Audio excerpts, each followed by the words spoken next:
truly called to be a wealth creator.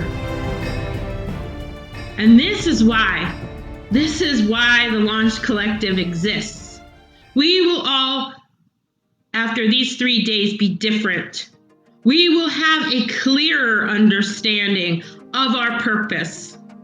We will know our right standing with God and have full confidence to steward solutions into the marketplace that will make an impact and change future generations. With more money, we can do more good in the world. And we always say here, we know that when collective minds gather, the impossible becomes possible.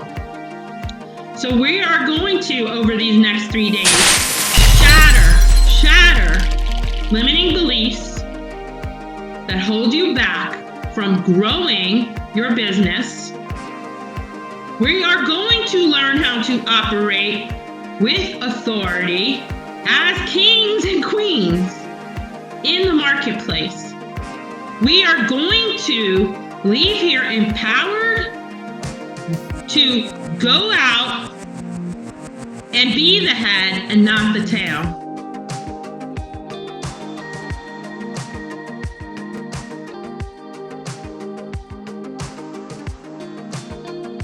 But I'm sure maybe you're listening tonight and you found yourself individually in a bad place. And I want to see God just move in your life. I just want you to encounter him. When I say encounter him, I mean where he just embraces you, and pulls you out of what's not of him, just pulls you into him.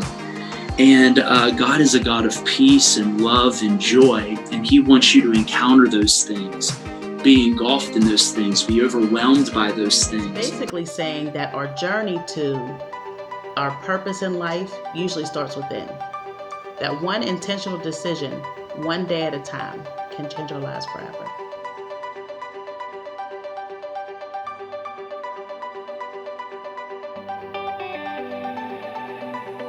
There's a passage in Psalms 139, verses 13 through 16, I'll paraphrase, where the psalmist says, God designed the very intricate and delicate parts of the inside of you. He even considered you wonderfully complex. So if the God, the creator of the universe, can take that much time to wove you intricately, there must be a specific purpose for you. Now, how much energy and time do we spend in our lives comparing ourselves to others? There's a well-known quote that says, comparison kills. So we have to consider, why did God design us for this specific purpose, this specific time, this generation? It doesn't matter what line of work you're in, whether you're clergy or a politician or a garbage man, it makes no difference. In that particular season of your life right now, you have everything that you need to be purposeful, to make an impact. It just comes down to us going back to our Creator and saying, what is it that you've designed us for? So you have all that you need.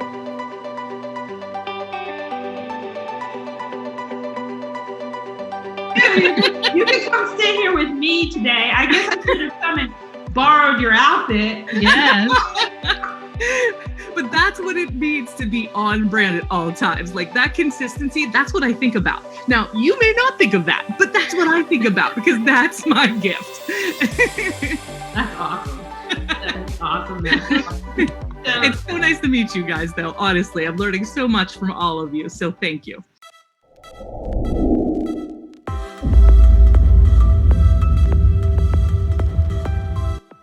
What that taught me was I saw in other people their superpowers. I saw what made them great. I just had this innate ability to see gold in other people. So here's what I would do. I would see gold in other people and I go, wow, I wish I had, I wish I had my stuff together like Maureen. Right? God gave her this idea and she went ahead and did it. Like she executed on that thing. I wish I had my stuff together. I wish I was poised like another friend of mine. I wish I was fearless. I was kind of quiet, soft-spoken as a child. And so I would always see these things in other people and then wish I had those attributes. So pretty soon, I call this the Post-it note. So what I ended up doing was that I would take a Post-it note, figuratively, and I would write on that Post-it note, man, got it together, as something that I admired. And then I would take that Post-it note, right? I don't know if you guys can see this, right? It says poised. I would take that Post-it note, it was like, man, I wish I was poised. And I would just stick it on. And then I would see something in a friend of mine, and I was like, man, she's just fearless. Like, I want to be that bold. I want to be that brave. And then I would just stick it on, okay? So if any of you who know art, there's this form of art called Cubism. And in Cubism, you see it's a picture, it's beautiful, but it's kind of chunky and it's kind of blocky. So you can see it, but then it's like, oh, it doesn't look the same. It's a little distorted. So what I would do, Laureen, Chris, right? Who else is here? I can't see you now. Brian, Kim, yep, Lynn. I would collect all these Post-it notes of attributes that I saw in other people and stick them to myself and go, Julia, you have to be poised. You have to be fearless. You have to be gentle. You have to be knowledgeable. You have to be, you have to speak a certain way. You have to, and all of a sudden, anytime I looked in the mirror, well, what did I see? I didn't see me. I saw what I wanted to be, but didn't think I was. Here's the bottom line. If I can do it, you can do it. We are called to be wealth creators. You were given this gift. You have a zone of genius. This is your sacred work. And you are expected to share your gift, share your zone of genius with the world. What I realized is that I was not capable of doing the seek first work until I healed my relationship with money. What do I mean by that? I needed to identify the moments that most importantly caused me to feel insecure about money, to believe that I was not capable of becoming a wealthy person. I needed to heal the connection that I had to people. Some people would say the energy that I had with people. I don't know if that sounds too woo-woo for you all, but I needed to heal, even if it wasn't a matter of confronting someone, because it's not always, but I needed to recall and be proactive in forgiving very specific things in my life that had caused me to feel so fearful and insecure and distrustful and suspicious of money. If you are a faith person like myself, you know how you got there. It is, you show up and then God does the rest. That's the best that I can tell you. You prepare, you do the work, because when you're an entrepreneur and you have an evolving business or organization, if you don't work, the work doesn't get done. And at some point, you are the only one working, and you still have to stay true to that mission. You have to see it, see the vision, and go after it. And I'm not talking about just lazily going. You've got to run to that vision. I implore you, even when you don't feel like it, you feel like this is nonsense. I'm reaching. I shouldn't have even tried this. Who do I think I am? Because of course, we all go through the imposter syndrome and all of that. Oh my gosh. But then you have to keep going. One of the most common forms of self-sabotage with business owners is procrastination. Intentionally delaying something, even though you know that it would just be better to do it. So, perhaps you need to work on your website or your content, or perhaps you're working on reaching out to network with other people and you're just putting it off and putting it off. It's easier to pick up your phone and scroll on Facebook instead. Well, if you want to stop procrastinating, first, you need to understand what the procrastination is helping you avoid. Usually it's one of two things. It's either a fear of failure or a fear of success. So, what ways do you procrastinate? And then how would it feel if you did the task right away instead of putting it off? What would that look like for you? But I also spent that time praying and seeking God for direction. I desperately needed an option and a direction that would still give me meaning and purpose for my life. The first thing that he reminded me of was our life verse from several years ago. This has been our go-to verse, Matthew 6:33. Seek first the kingdom of God, and all these things will be added unto you. No matter what we're doing in our life, if we seek him first, he will make it right. He will bring the purpose and the design that he desires, the design that's best for us. In fact, the design that gives us a hope and a future. He also reminded me of Jeremiah 29:11. For I know the plans I have for you, says the Lord. Plans for hope and a future. This was so encouraging to me, even though I'd heard this verse hundreds of times. This, at this moment in my life, was such an encouragement. Sometimes we're pulled in too many directions. This sometimes is our fault, but sometimes it's not.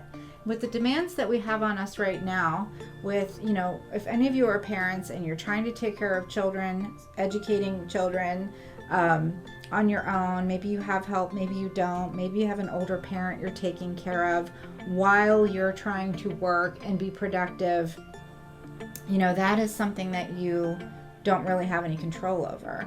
And then, if you have a boss or your own boss, you still have demands and you still have things that you have to do and complete by a certain time. And that stress and that pressure and that anxiety weighs on you. So you just have this feeling like there's just not enough of you. So today I want to talk about the new challenge that we have, which is working from home. So working from home creates a whole new list of strategies that you need to come up with, from trying to find a quiet place to work where you won't be interrupted if you're on a Zoom call or you're doing a presentation, where it's going to be quiet and you're going to be able to get things shared without you losing your train of thought because someone talks or someone comes in or someone needs you for something. With technology tools, you often can pause things and restart. But sometimes you just need to get your thoughts across, and there might be a screaming baby in the hallway that's being handled by a caregiver, or you have a dog that barks. The challenges are real, they're there, and I understand. Here's the deal. A is for authenticity. You need to be authentic, whatever that means to who you are. With me, it was ball gowns to yoga pants. I had to show who I truly was as a person. Whenever I do my lives, when I'm on camera, when I'm on TV, all the time, I am truly being me. Like, what you see is what you get. Yes, sometimes I've got the hair going and I got the shoes blinging and I got all that stuff going. But those are just different sides of who I am. So you truly need to bring your authentic self. What happens if you don't? If you don't bring your authentic self, you're going to be attracting the wrong clients and customers into your business. You may get a bunch of them, you may get great numbers, but if it's not those people that are going to work with you at the level that you are at the quality that you bring to the table, at the realness that you have inside you, then it's not going to be your correct client.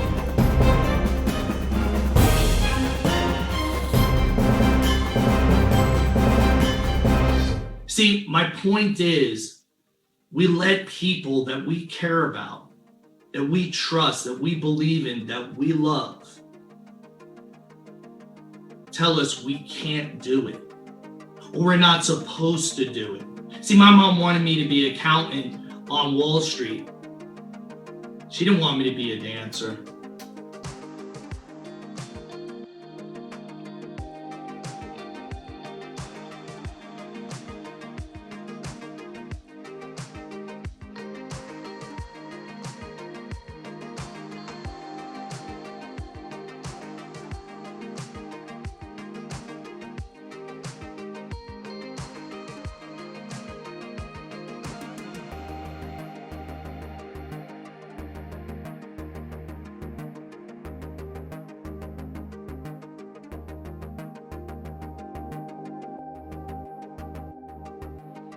He said, let there be water and sun and stars and all the stuff, everything. He created with his sound.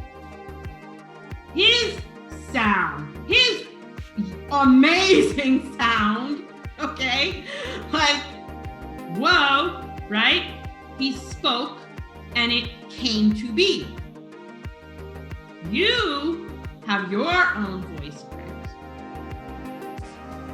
You speak, and what you speak comes to be. Now, did you hear that? You are created in the image of God. He has given you your own sound to release out into the earth. Release your sound.